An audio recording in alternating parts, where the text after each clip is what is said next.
ಹರಿ ಓಂ. ಎಲ್ಲರಿಗೂ ನಮಸ್ಕಾರ. ಜೀವನದಲ್ಲಿ ಎಲ್ಲರೂ ಎಲ್ಲೋ ಒಂದು ಕಡೆ ಸಾಲ ಮಾಡಿರ್ತೀವಿ. ಅದರಿಂದ ಹೊರಗಡೆ ಬರೋಕ್ಕೆ ತುಂಬ ಕಷ್ಟಪಡ್ತೀವಿ. ಪಡೆದಿರೋ ದುಡ್ದಿರೋ ದುಡ್ಡು ಎಲ್ಲವೂ ತಗೊಂಡು ಸಾಲಕ್ಕೆ ತೀರಿಸ್ತಾ ಇರ್ತೀವಿ. ಇಂಥ ಸಮಯದಲ್ಲಿ ಶ್ರೀ ಋಣ ವಿಮೋಚನ ಅಂಗಾರಕ ಸ್ತೋತ್ರ ತುಂಬ ಶಕ್ತಿವಂತವಾದದ್ದು. ನಂಬಿಕೆಯಿಂದ ಮಾಡಿದ್ರೆ ಖಂಡಿತ ಫಲ ಸಿಗುತ್ತೆ. ಇದನ್ನು ಮಂಗಳವಾರ ಮಾತ್ರನೇ ಶುರು ಮಾಡಬೇಕು. ಮಂಗಳವಾರ ಶುರು ಮಾಡಿ 48 ದಿವಸಗಳ ಕಾಲ ಬೆಳಗ್ಗೆ ಸಂಜೆ ನಿತ್ಯ ಪಾರಾಯಣ ಅಥವಾ ಶ್ರವಣ ಮಾಡಬೇಕು. ಇದನ್ನು ಸಾಕ್ಷಾತ್ ಬ್ರಹ್ಮದೇವರು ಸುಬ್ರಹ್ಮಣ್ಯ ಸ್ವಾಮಿಗೆ ಹೇಳಿದಂಥ ಒಂದು ಸ್ತೋತ್ರ. ಇದು ಎಂಥ ಋಣ ಇದ್ದರೂ ಅಥವಾ ಎಂಥ ಸಾಲ ಬಾಧೆ ಇದ್ದರೂ ಅದರಿಂದ ಹೊರಗಡೆ ತಗೊಂಬರೋಕ್ಕೆ ತುಂಬ ಸಹಾಯ ಮಾಡುತ್ತೆ. ಆಮೇಲೆ ಭೂಮಿಪುತ್ರ ಅಂದರೆ ಅಂಗಾರಕನ ಪರಿಪೂರ್ಣ ಅನುಗ್ರಹ ಎಲ್ಲರ ಮೇಲೂ ಖಂಡಿತ ಆಗುತ್ತೆ.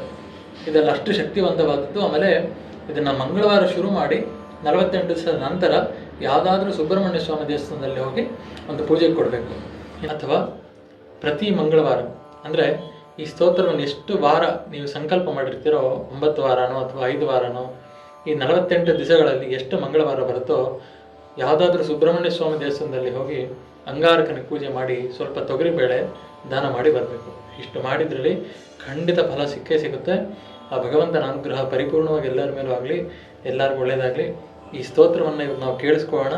ನಾನು ಸ್ಕ್ರೀನಲ್ಲಿ ತೋರಿಸ್ತೀನಿ, ಆದರೆ ನೀವು ಪಾರಾಯಣ ಮಾಡಿ ಅಥವಾ ಕೇಳಿಸ್ಕೊಳ್ಳಿ. హరి ఓం.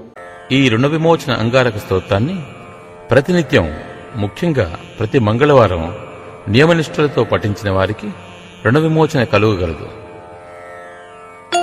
ధ్యానం రక్తమాల్యాంబరధర శూలశక్తిగదాధర చతుర్భుజో మేషగతో వరదశ్చ ధరాసుతః మంగళో భూమిపుత్రశ్చ రుణహర్తా ధనప్రదః స్థిరాసనో మహాకాయో సర్వకామః ఫలప్రదః లోహితో లోహితాక్షశ్చ సామగానాం కృపాకరః ధర్మాత్మజః కుజో భూమో భూమిజో భూమినందనః అంగారకో యమశ్చైవ సర్వరోగాపహారకః సృష్టేః కర్తా చ హర్తా చ సర్వదేవైశ్చ పూజితః ఏతాని కుజనామాని నిత్యం యః ప్రయతః పఠేత్ రుణం న జాయతే తస్మాత్ ధనం ప్రాప్నోత్య సంశయం.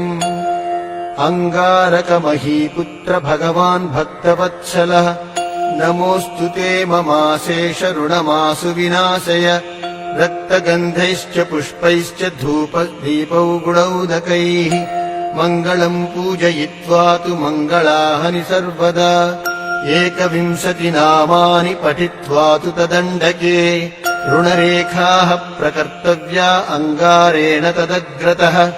మూలమంత్రపారాయణ. అంగారక మహీపుత్ర భగవన్ భక్తవత్సల నమోऽस्तु తే మమాశేష రుణమాసు విమోచయ.